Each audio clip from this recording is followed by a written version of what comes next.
So this video is going to be my long-term, and we're speaking 2 years here, review of this dehumidifier. I saved some of the materials. It's the Frigidaire FFAD3533W1. This is a 35 pint dehumidifier. Doesn't have any of the smart features or anything like that. It is Energy Saver certified. It's a 110 outlet, so standard stuff there. And there is no pump. That's a big deal. If you're in the sort of dehumidifier world, depending on your basement, you may need a pump, you may not. I didn't, so you could save a few bucks by not getting a pump, and you can keep it a bit more simple that way. So basically, I've been running this thing for 2 years in the basement.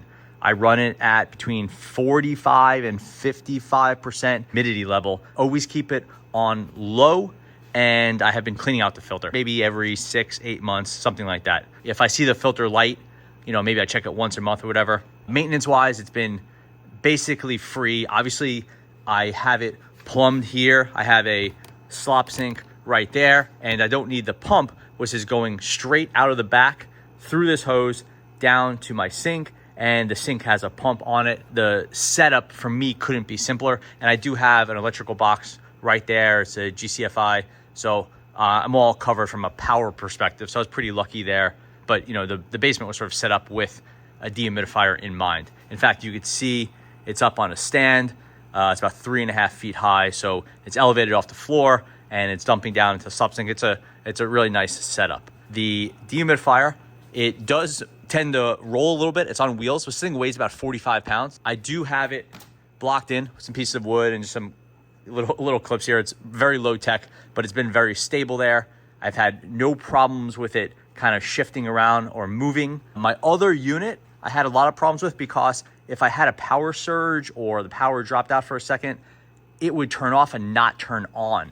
And maybe you forget about it for a week or two and your basement's starting to smell a little damp. And this model is not like that. If it turns off with a power outage or a power surge, or you flip the breaker or whatever, it will turn itself back on into the setting it had, which is pretty important for me. Other things, physically, the unit has held up really well.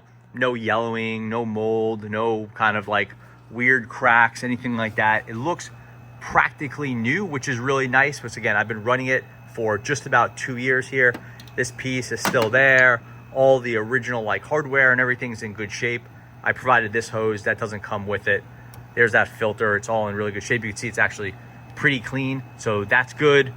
And no water collects in this.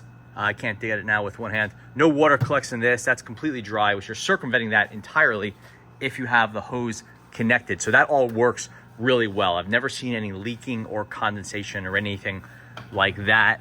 Up on the top, you can see it's a little bit hard for me to get at, but filter reset light, that's actually going now. So I just, I'll check the filter in a week or so and I'll clean it out. Never use the timer. Right now I have it at 55%, which is pretty good for the summer.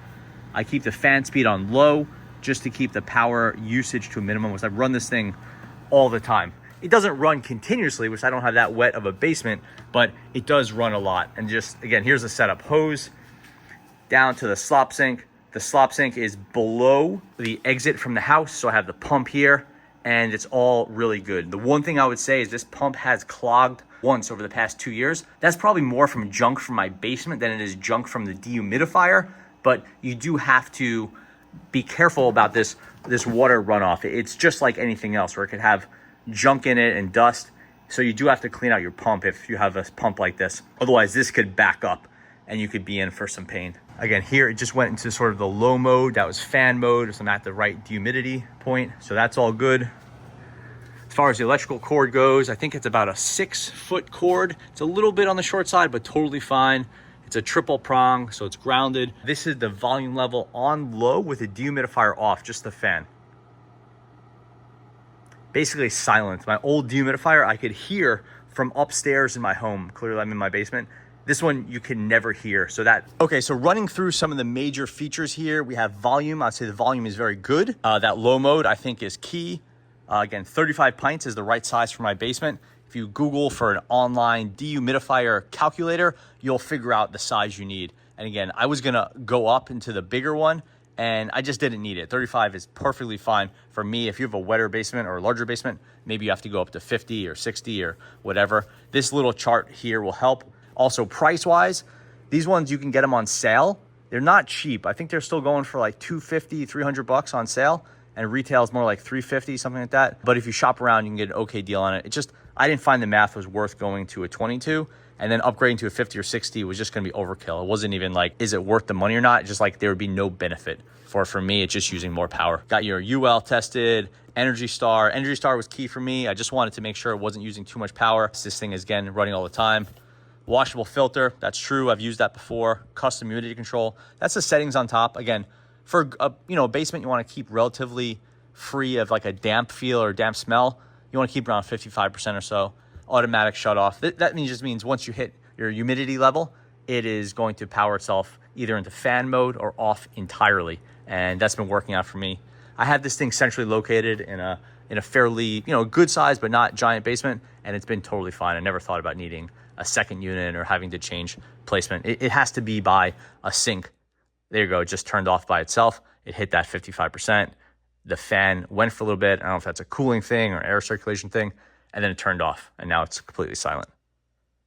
So in summary, for that model Frigidaire, I always forget what it is. It's the FFAD3533W1. I've been super happy with it. Again, I wouldn't recommend this model unless you know for a fact you don't need a pump. That you just have to figure out what your setup looks like, if you need a pump or not. If you're putting this on the floor, you would need a pump. I was able to put it above my sink because I have this shelf here. If you don't have a shelf, just get the one with the pump. I could have gotten a pump model and put it up here and not had to use the pump. That would be fine, but you're better off just saving a little bit of money. It does have a reservoir. I've never used it in the reservoir mode, but certainly, this thing fills with water. And what happens once it fills up, it'll turn itself off and you have to dump it out and then you have to do that. And that's a good setup if you have a temporary wetness because of a flood or some water damage or a spill or something, and you want to run this for a day or two. I have been really happy with this Frigidaire dehumidifier. I did a lot of research before I bought this one, and I think this is a really good way to go. They sell it on Amazon, Home Depot, all those other places, Lowe's. I would just say, make sure you shop around and find a good deal. These things still go on sale. And this is a long-lived model. I think this model's been out for as long as I've been in the dehumidifier market. That's it. That's my 2-year review of this Frigidaire dehumidifier. Thanks for watching.